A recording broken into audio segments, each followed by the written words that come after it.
Hoje eu vim fazer aqui com a minha mãe abaixo. Dá pra ver. O desafio da canela em pó.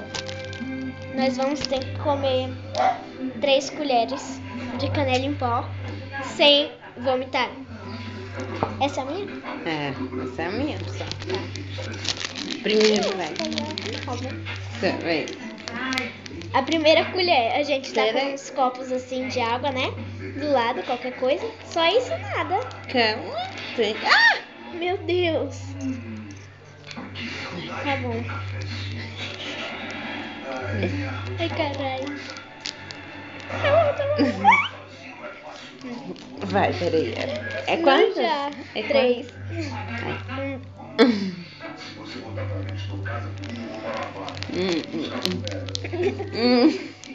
Vamos lá, pô.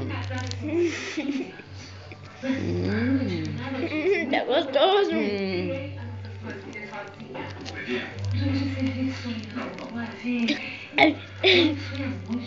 Que gostoso.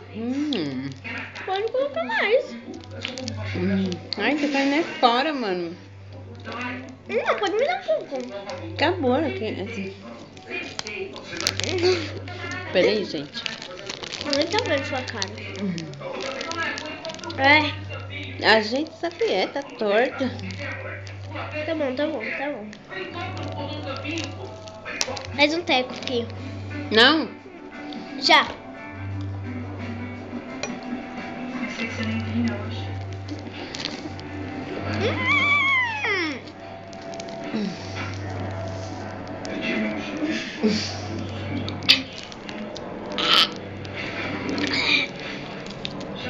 Uma delícia.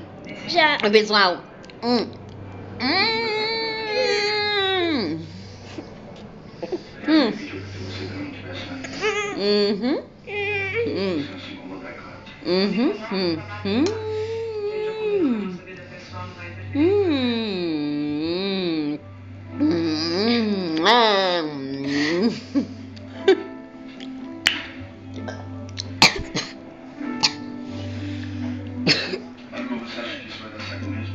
Se vocês quiserem, ai, se vocês quiserem que a gente faça algum outro desafio, tá?